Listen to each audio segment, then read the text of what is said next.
We're back. We've been doing some house hunting. We've narrowed our next project down to 3 potential houses. But before we show you those, let us tell you what we're up against. First, we want to make sure we find something with a good amount of square footage. Yeah, I'd really like to get a mudroom in the next project. We definitely want to add an ensuite. And it would be amazing if we could get a great laundry room. But let's not forget about the budget. I know, we have to make sure that we get this next house for a good price. Yeah, we don't want to overspend on the renovation. Speaking of budget, we're also in a super hot market, so whatever house we decide, We have to make a quick decision. without further ado, here's the 3 projects we're considering. So we're picking between 3 really great houses. The first one, amazing mid-century modern curb appeal. Nicest curb appeal of the 3, I think. Looks amazing from the street. And of course that curb appeal goes right into the house with that great vault. Before we even get in the house, the gardens outside were even Yeah, beautiful. the yard was amazing and beautifully kept. And inside you get to appreciate that vault even more because it's all throughout that main floor, that beautiful vaulted ceiling. Yeah, with the beams running through. And I just So nice. love those beams. But can we get some of the things that are really important to us? Because we really want a mudroom. Right now with that nice 2-car garage, there's no direct access to the house. No, there is that door on the back of the garage, so we could maybe go out that door and then come in a door and make a mudroom where the dining room is. But not a lot of square footage on that first floor. I know, like, would we really be sacrificing a lot of space in the kitchen? And then where do we put the dining room if we turn it into a mudroom? So Yeah, this lots. one has some challenges on that main floor. Yeah, Upstairs, 3 really good sized bedrooms. yeah, so possibly can take out a bedroom to add an ensuite. Yeah, so we can get the ensuite that we definitely want. Downstairs is a super funky family room. Yeah, I mean, I don't think we have to change anything No. in that room. I know you think it's so cool, but there's no room for furniture. So I think if we pick this house, we'd be taking out a lot of that character, which I don't love. Yeah, and then from there, we went down into...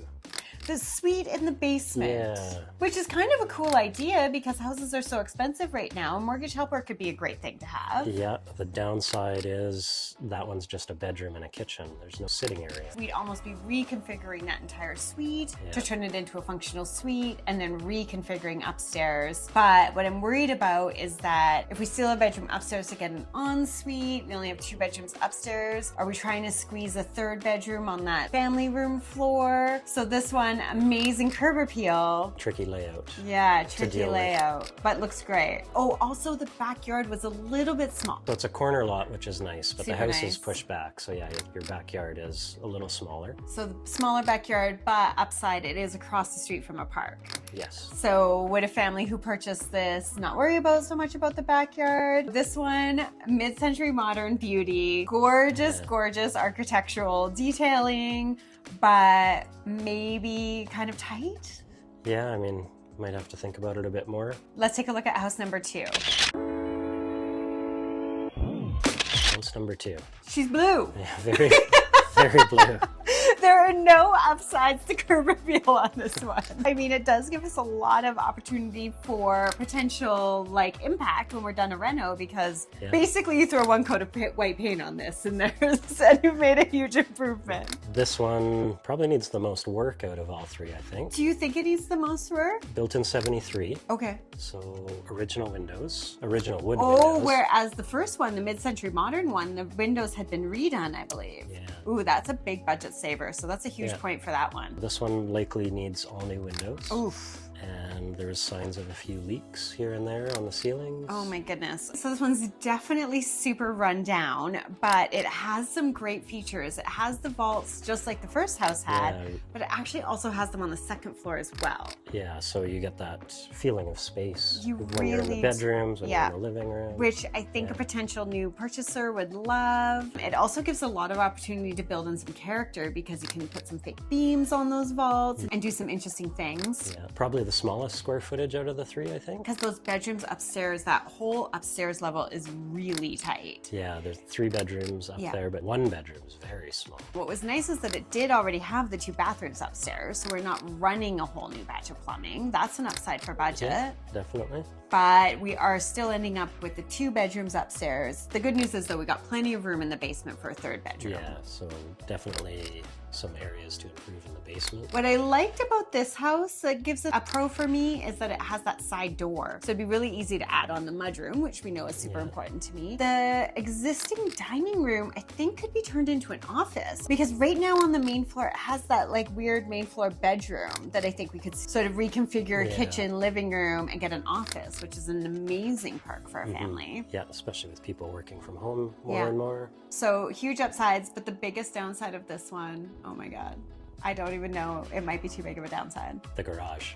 Yeah, so you're super concerned about the garage in this one. The garage has big rot issues because the backyard's sloping right into the back wall, and it's rotting as well. Oh my gosh. So that's like, do you think the garage could be salvageable? Like, is that something that you could repair? I think we need to look into it further. I mean, it might be able to be repaired, but it might have to come down too. So. Oof, okay, so this one, a little bit scary. The thing about this one that is a really huge upside for me is its placement on that lot, which meant that we could get way more windows on one side of the house. Yeah, it's a reverse pie, so super wide at the front and then tapers down at the back where the garage is. So we're kind of getting the pluses of the mid-century house being on that corner lot because we're getting that side window aspect, but we're getting some much more functional square footage on the main floor. So, but we might have to tear down and completely rebuild the garage, and the upstairs is super small. So, oh my God, lots of pros and cons with this one for sure. Yeah, definitely. And she's blue. So we need a lot of white paint. Yeah. Let's take a look at house number 3. House number 3, biggest house that we're considering out of them all. Yeah, most amount of square footage. I really love, because it has so much square footage, it's got really great space on the main floor. I love that it has the den, it has a living room, it has a dining room, a big kitchen, and a mudroom, which means a lot to me. But you know the thing I hate about this main floor. Yeah, the front entry. Oh my God, why is the staircase like right up against the front door? It's so annoying. But is that even something that we can change? Like, how hard would it be to turn it? It would likely be a big part of the budget because we're restructuring all the way straight down to the basement. What does that mean? Like, cutting the concrete, pouring new footings. really? Most likely. Oh my God, that sounds like a lot of work. So great square footage, huge budget eater to make that square footage functional. Upstairs has such great space. It actually has 4 bedrooms, which is amazing. Yeah, basement and the mechanical is kind of in a funny spot to work around. Yeah, it really chops up the floor space plan. is chopped up. I think it'd be really challenging for me to figure out a really nice functional floor plan in that basement that's gonna make it feel functional and welcoming. Yeah, outside. Outside, the yard is massive. Yeah, I mean, that's beautiful. Big backyard, big 2-car garage. But you hate where the garage is. Yeah, so the garage is behind the house, so you come in from the front drive, down a single lane that opens up into the 2-car. So I didn't love that, but it has nice curb appeal from the street. I mean, it does have really beautiful curb appeal. And the thing I like about this house, in terms of how it looks from the outside, it's really on trend for these traditional homes that everybody's really loving these days. Budget-wise, it's the most expensive of the 3, and with its square footage, The renovation will cost more. the renovation will cost more, and now we're talking about like chewing up the basement so that I can turn around a staircase. So, oh my goodness, there are Lots to think about. Lots to think about. All 3 have so many pros and cons, and we only have a couple days to make a decision. We've got to act fast. So we'd really like to know what you guys think. Which of these 3 projects would you love to see us tackle? And if you're new here and haven't seen our last project, make sure you check out the Riverside Townhouse playlist. And of course, you're definitely going to want to subscribe, because whatever house we pick, it's going to be months of amazing renovation inspiration. And thanks so much for watching.